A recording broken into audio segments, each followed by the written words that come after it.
जी नमस्कार भाई बहनों। आशा है कि आप सब सकुशल होंगे।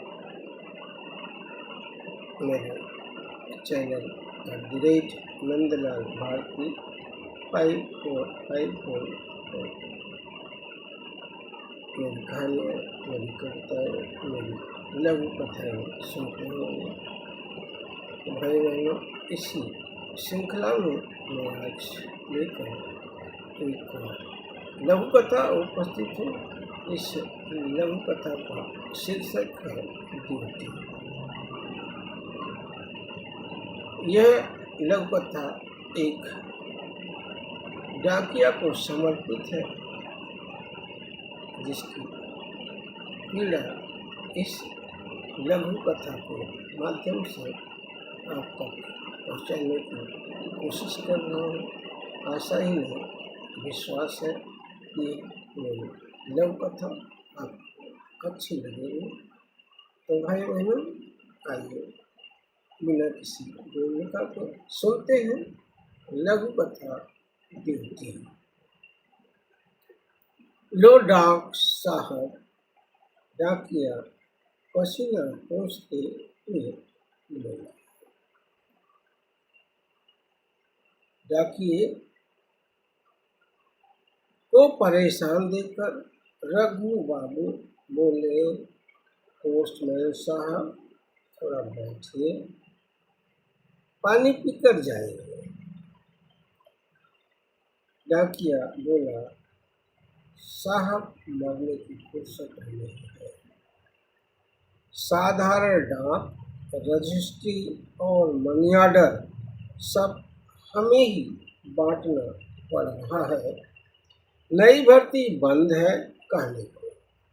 दैनिक वेतन और संविदा पर साहब लोग आदमी तो रखते हैं, पर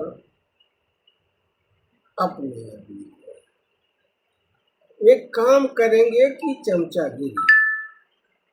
दफ्तर में आते हैं तो साहब की रोब दिखाते हैं। डर के मारे कौन बोले, मुंह खोलो तो आचरणहीनता का केस बन जाता है। बहुत छिछलेदर हो जाती है साहब।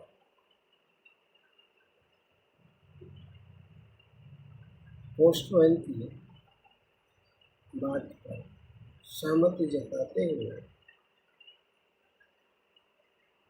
रघु बाबू बोले, यही देखो, अपने ही दफ्तर, हमारे ही दफ्तर में देखो, बड़े साहब बाहर हैं तो दैनिक वेतनभोगी चपरासी भी नहीं आया। जब जब बड़े साहब दफ्तर नहीं आते, चपरासी भी नहीं आता। पूछताछ एक आध बार कर लिया तो मालूम है बड़े साहब क्या बोले।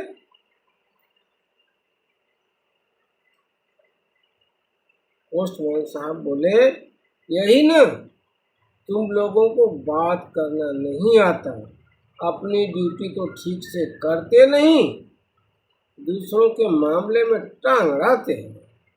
अपनी ड्यूटी से मतलब रखा करो। कौन क्या करता है यह देखना तुम्हारा काम नहीं है। आने जाने वालों से बुरा बर्ताव करते हो।